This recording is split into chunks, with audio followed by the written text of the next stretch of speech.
Je vais le défendre. C'est qui elle? La femme de ménage, sans doute. Vous devriez être chez moi à nettoyer les plaintes, pas à jouer les avocats ici. Êtes-vous qualifiée pour cette affaire, Maya Johnson? J'ai étudié à l'université Columbia, mais j'ai dû arrêter en 2e année. Ce document a été signé électroniquement depuis une adresse IP à Zurich.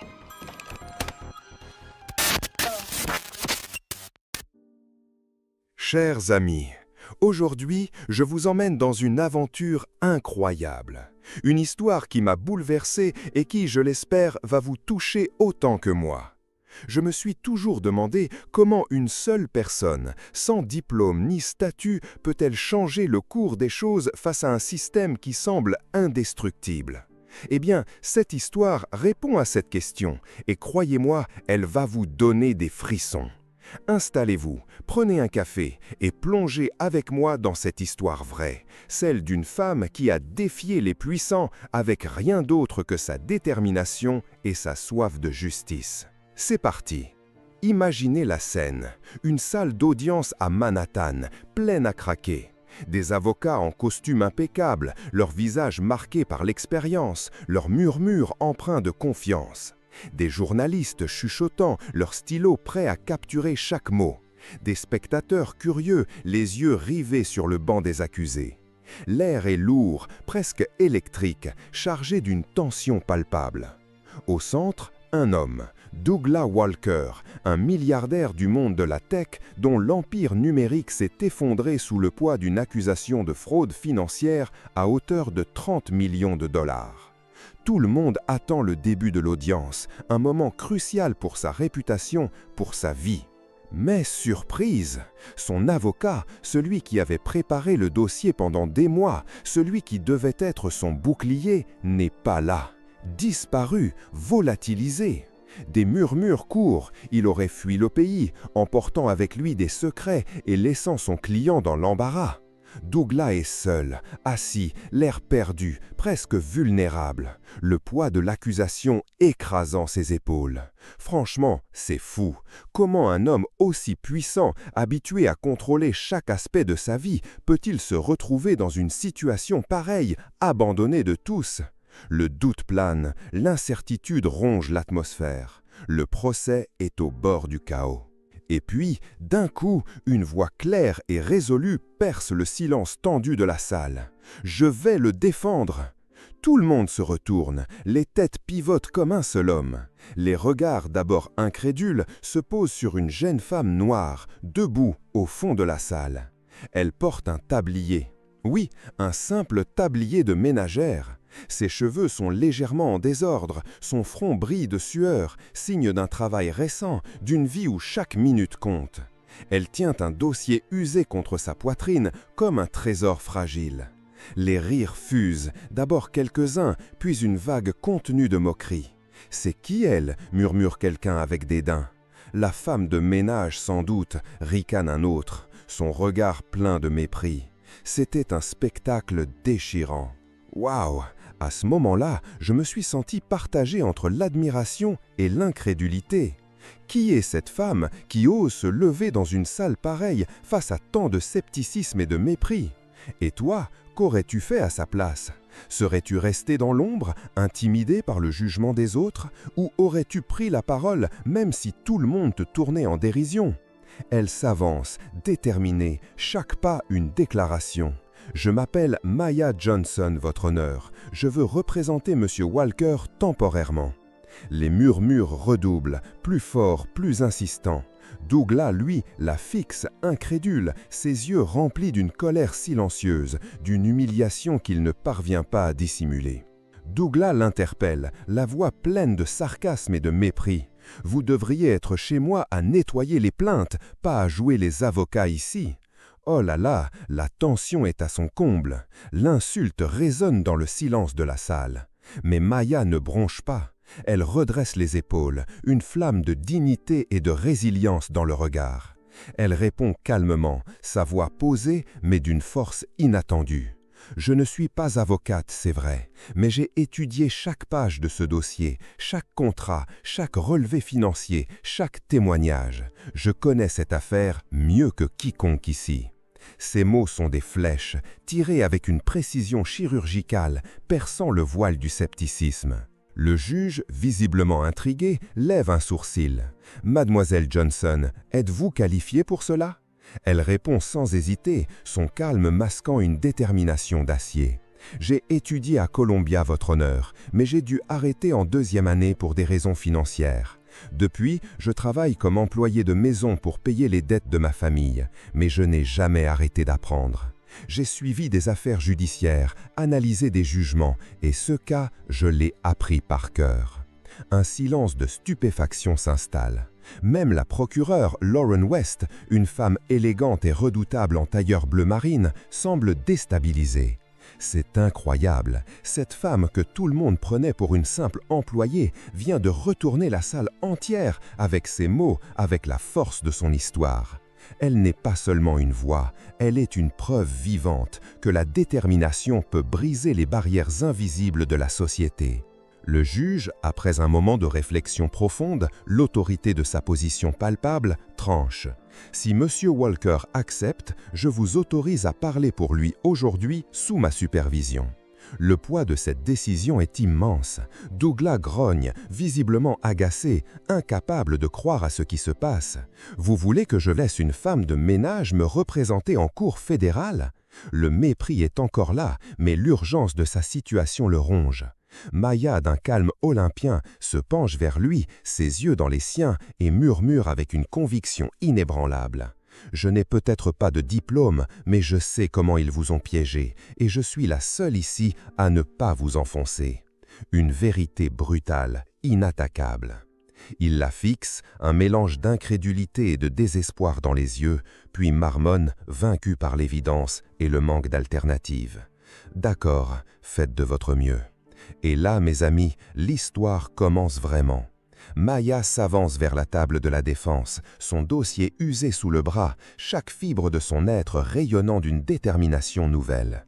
Elle l'ouvre avec soin, révélant des notes manuscrites à l'encre colorée, des annotations détaillées, des copies de contrats surlignés avec une précision presque artistique. Chaque page, chaque ligne est une arme qu'elle connaît par cœur, et elle sait comment s'en servir.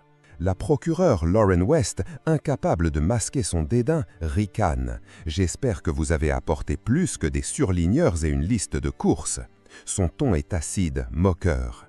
Maya lève les yeux, un sourire en coin, signe d'une assurance inébranlable. « J'ai apporté de la logique et des preuves. » Pam! L'impact de ces mots est immédiat. Les spectateurs retiennent leur souffle, captivés par cette confrontation inattendue. Le juge tousse, un peu amusé, reconnaissant le talent inattendu qui se manifeste devant lui. « Poursuivez, mademoiselle Johnson. » Elle commence sa démonstration, sa voix claire et assurée, une mélodie de vérité au milieu des mensonges. Le 12 mars de l'année dernière, l'entreprise de M. Walker a été approchée pour réviser un contrat avec Alter Holdings. La procureure prétend que M. Walker a falsifié ce contrat. Son regard balaie la salle, puis elle brandit une page surlignée, l'air grave, la main ferme. Ce document, explique-t-elle, sa voix résonnant avec l'autorité de la vérité, a été signé électroniquement depuis une adresse IP à Zurich. Or, les termes originaux déposés à la SEC des semaines plus tôt sont toujours valides. Si quelqu'un a falsifié quelque chose, ce n'est pas M. Walker, mais l'accusation. Oh là là, la salle est silencieuse, un silence de plomb où l'on entendrait une mouche voler. Lauren West blêmit, sa assurance habituelle vacille. Les spectateurs qui riaient il y a quelques minutes sont maintenant captivés, leur visage affichant un mélange de choc et de fascination. À ce moment-là, je me suis senti tellement inspiré. Cette femme, sans diplôme ni costume cotu, venait de renverser la table avec une simple vérité, une vérité qu'elle avait patiemment débusquée. Le juge, tapotant son stylo sur le pupitre, signe de sa réflexion, mais aussi de son admiration. C'est intéressant. Nous ferons une pause pour examiner ces preuves. Mademoiselle Johnson, vous pourrez revenir demain. Un soulagement discret parcourt la salle. Maya incline la tête, un merci silencieux, son visage rayonnant d'une satisfaction contenue. En quittant la salle, elle sent tous les regards sur elle. Certains sont encore moteurs, le mépris tenace dans les yeux. Mais d'autres commencent à y croire, une lueur d'espoir naissante dans leur regard. Même Douglas, toujours silencieux, semblait ébranlé, sa posture un peu moins rigide, une étincelle de curiosité remplaçant son dédain initial. Franchement, c'est fou. Une femme qu'on prenait pour une ombre venait de devenir la lumière de cette salle, une étoile inattendue dans l'obscurité de l'injustice. Ce soir-là, Maya rentre dans son petit appartement à Newark, un havre modeste loin des dorures de Manhattan. Une table bancale, un sandwich à moitié mangé, son tablier taché à une chaise, les signes d'une vie simple et laborieuse. Elle allume son vieil ordinateur portable, l'écran vacillant légèrement, et relance une vieille conférence d'un professeur de droit qu'elle admirait à Columbia. La voix de l'expert remplit la pièce exiguë, un rappel constant de ce qu'elle aurait pu être. Pendant que la vidéo joue, elle feuille à nouveau les contrats, les documents complexes qui sont devenus son obsession. Quelque chose la chiffonne. Les termes du contrat révisé, ils sonnent faux, presque étrangers à l'entreprise de Douglas. Elle note dans son carnet usé « Comparer le style avec les anciens contrats ». Une petite étincelle d'intuition, mais elle ne se doute pas encore de l'ampleur de ce qu'elle est sur le point de découvrir. Je me suis toujours demandé, comment fait-on pour rester concentré, pour garder la flamme de la vérité vivante quand le monde entier doute de vous, quand l'adversité semble insurmontable. Maya, elle, avait cette force inébranlable, cette résilience farouche. Elle n'a jamais lâché prise, portée par une conviction profonde. Soudain, son téléphone vibre. Numéro inconnu. Une interruption brutale dans le silence de sa concentration. Une voix grave, amusée, mais aussi pleine d'une menace à peine voilée, murmure « Vous avez fait fort aujourd'hui, mais attention, Maya, vous jouez avec le feu. » Le cœur de Maya s'accélère, un battement sourd dans sa poitrine. Qui est cette personne, cette ombre menaçante? Qui êtes-vous? Demande-t-elle, sa voix à peine un souffle. La ligne coupe, laissant un silence assourdissant, lourd de présages. Oh là là, à cet instant, j'imagine la peur qui aurait pu la paralyser, la pousser à abandonner. Mais Maya, elle, respire profondément, forçant ses mains à arrêter de trembler. Elle connaît la peur, elle l'a affrontée toute sa vie. Marcher seule dans des ruelles sombres de Newark, voir sa mère jongler avec 3 emplois pour joindre les 2 bouts, recevoir des avis d'expulsion menaçants. Mais cette peur-là, c'est différent, c'est froid, calculé, une menace qui vient d'en haut.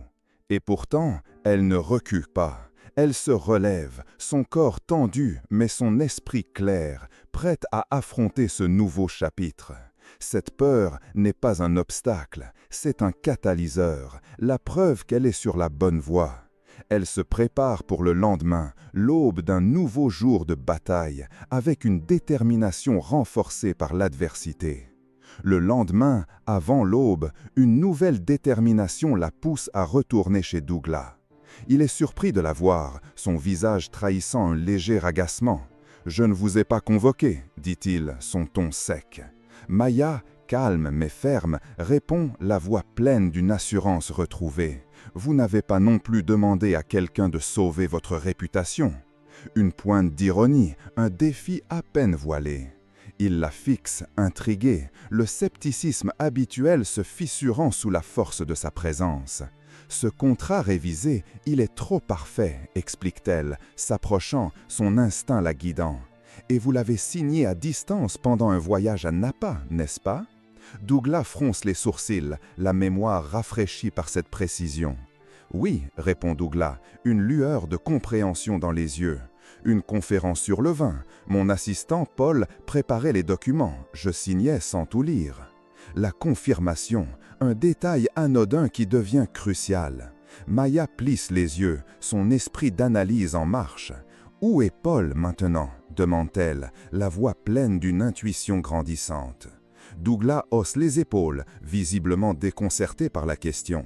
Il a quitté son poste il y a 1 mois. Trop de pression, qu'il disait. Maya secoue la tête, un sourire amer aux lèvres.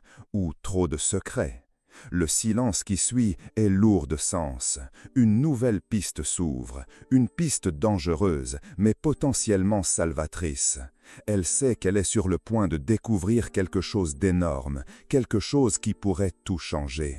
Cet après-midi-là, Maya prend le métro jusqu'à un vieil immeuble à Midtown, un labyrinthe de bureaux où Paul partageait autrefois un espace de coworking. Chaque pas la rapproche de la vérité. Elle arpente les couloirs étroits, l'air chargé d'histoires passées, trouve une plaque usée, Paul Temple, contrat. Elle frappe, pas de réponse. La porte est entr'ouverte, comme une invitation mystérieuse. À l'intérieur, c'est le chaos. Papier éparpillé sur le sol, tiroirs ouverts, un chargeur d'ordinateur abandonné sur le bureau. Ça sent le café brûlé et l'urgence, comme si quelqu'un avait fui précipitamment. Un frisson parcourt son échine. Quelque chose la fait fuir, une peur soudaine. Son cœur bat la chamade, une alarme silencieuse résonnante dans ses oreilles. Maya recule, le cœur battant, l'adrénaline montant en flèche. Mais son regard, aiguisé par son travail minutieux sur le dossier de Douglas, remarque un dossier par terre, à peine visible sous un amas de papier. Elle l'ouvre, ses mains fébriles mais méthodiques. À l'intérieur, 3 copies d'un brouillon de contrat, identique à celui de l'affaire. Sauf que 2 ont des métadonnées différentes. L'une indique Zurich, l'autre le New Jersey. C'est incroyable, la treuve, la pièce manquante du puzzle. Elle photographie le tout avec son téléphone, chaque cliché une victoire. Elle glisse le dossier sous son bras et sort précipitamment, l'urgence palpable dans chacun de ses gestes. Elle a trouvé la clé, elle tient la vérité entre ses mains. Le lendemain en cours, Maya est prête.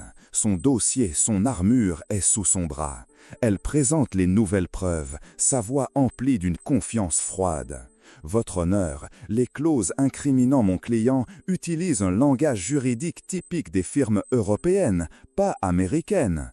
Les contrats précédents de M. Walker suivent les normes américaines. Une accusation directe, dévastatrice. Lauren West tente d'objecter, mais Maya contre-attaque avec un rapport de traçabilité numérique irréfutable. Ces documents viennent du disque dur de Paul Temple qui a disparu depuis hier. Le juge hoche la tête, grave. Le silence est si profond qu'on pourrait l'entendre. Ceci dépasse une simple affaire de fraude. Nous pourrions être face à une manipulation de preuves. Les mots du juge résonnent, lourds de conséquences. Une affaire qui semblait être une simple fraude financière prend une tournure bien plus sombre. Douglas, pour la première fois, regarde Maya avec autre chose que du scepticisme, un mélange de respect, de gratitude et peut-être même de peur. Son regard est une question silencieuse. Qui est vraiment cette femme? Et toi, qu'aurais-tu fait à sa place? Aurais-tu continué à creuser, à te rapprocher dangereusement de la vérité, au risque de tout perdre, de mettre ta propre vie en danger? Le combat de Maya n'est plus seulement pour un client, il est pour la vérité, pour la justice, contre des forces obscures qui agissent dans l'ombre. Ce soir-là, en rentrant chez elle, Maya trouve une enveloppe glissée sous sa porte. Sans nom, juste le logo menaçant d'Alter Holdings, l'entreprise au cœur de la fraude. À l'intérieur, un mémo interne, daté de 6 mois avant le procès. Il parle d'une stratégie de renégociation agressive si Douglas résistait, une stratégie qui franchissait les lignes éthiques et légales. Un frisson la parcourt, non pas de peur, mais de la froide réalisation. Ce n'est pas juste de la fraude, c'est un plan calculé pour détruire une entreprise, pour ruiner un homme, pour museler toute opposition. La menace devient très réelle. Elle ne fait plus face à un individu, mais à une organisation puissante, prête à tout pour protéger ses secrets et ses intérêts. Consciente de l'ampleur de la menace, Maya sait qu'elle ne peut plus agir seule. Elle appelle un ancien camarade de Columbia, Reggie, qui travaille désormais pour un petit journal d'investigation, un bastion de la vérité dans un monde de compromis. « J'ai besoin d'un coup de main, Reggie, hors radar. » Il hésite, connaissant les dangers de s'attaquer à de telles puissances. Le silence au bout du fil est lourd de la décision. Puis, il accepte, sa voix résignée mais résolue. « Tu veux une carte du feu avant qu'il se propage ?» demande-t-il, la métaphore révélant l'urgence. C'est ça, elle acquiesce, sa voix tremblante d'une détermination nouvelle. Exactement. L'alliance est forgée, deux âmes courageuses contre un empire du mensonge. Ils se retrouvent dans un dîner discret, le genre d'endroit où les secrets peuvent être échangés sans attirer l'attention. Reggie lui passe un dossier, l'air grave, le regard lourd des informations qu'il contient. Martin Lille, conseiller juridique d'Alker Holdings, a des liens avec une firme offshore spécialisée dans les pressions contractuelles. Le nom résonne comme un coup de tonnerre. Deux affaires de lanceurs d'alerte classées sans suite, continue Reggie, sa voix basse. L'un des lanceurs est mort 6 mois après, accident, soi-disant. Maya ferme les yeux, le poids de cette révélation l'écrasant. La conspiration est plus vaste, plus meurtrière qu'elle ne l'avait imaginé. La peur est là, froide et tenace.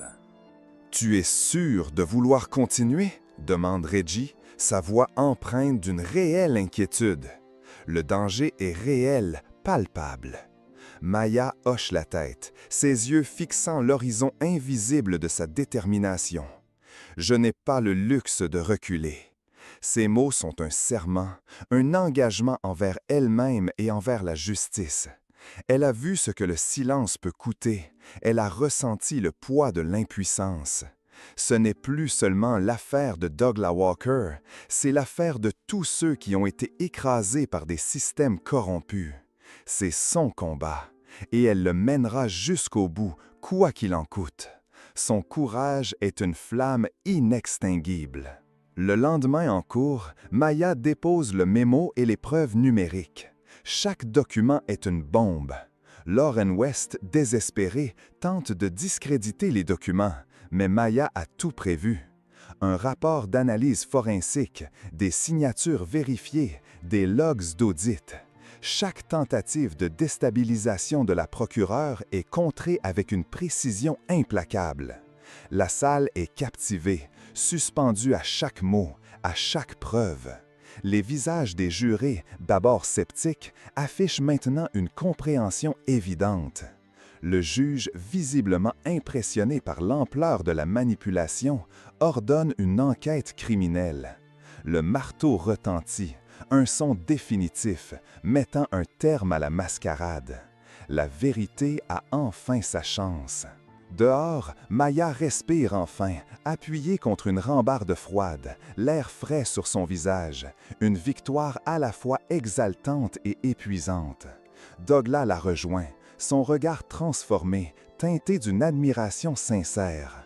« Vous avez démasqué une opération à plusieurs milliards, dit-il, la voix pleine de respect. » Elle répond sans le regarder, ses yeux fixant l'horizon de Manhattan, une vérité profonde dans ses mots. « Je l'ai fait parce qu'il pensait que personne oserait les défier. » Douglas hoche la tête, une leçon apprise à ses dépens. « Plus jamais je ne sous-estimerai la femme au tablier. » Une reconnaissance inattendue, un respect enfin gagné. Mais la victoire n'est pas sans danger. Les ténèbres ne lâchent pas facilement leur proie. Une autre lettre anonyme glisse sous sa porte, un rappel brutal que les forces qu'elle a défiées ne sont pas vaincues. Tu as fait des ennemis, choisis bien ta bataille. Le ton est glaçant, la menace à peine voilée. Maya la brûle dans l'évier, le papier se consumant en quelques secondes, emportant avec lui une partie de la peur, mais pas la détermination. Elle ne dort pas cette nuit-là, son esprit en ébullition, conscient de l'escalade du danger. Elle sauvegarde chaque fichier, envoie des copies à des avocats de confiance, à Reggie, à des journalistes prêts à publier la vérité. Si quelque chose lui arrive, la vérité survivra. Son combat est devenu plus grand qu'elle. C'est un acte de pure défiance, une volonté inébranlable de s'assurer que la lumière triomphe des ténèbres, même si cela doit se faire au prix de sa propre sécurité. Elle est devenue le gardien de la vérité. Les jours suivants, Maya ne relâche pas son enquête. Elle découvre plus de preuves, des emails incriminants entre Paul et Martin Lille, des transferts bancaires suspects vers des comptes offshore, un reçu pour un virement conséquent en Suisse, tous confirmant l'ampleur et la sophistication de la conspiration. Elle confronte Douglas, lui présentant la montagne de preuves. Ils ont profité de votre confiance. Ils ont tout planifié, chaque étape de votre destruction. Il est secoué, la réalité de la trahison le frappant de plein fouet. On doit rendre ça public, dit-elle, la voix vibrante d'une détermination sans faille. Une conférence de presse, tout exposé. Il hésite, conscient des risques. Vous deviendrez une cible.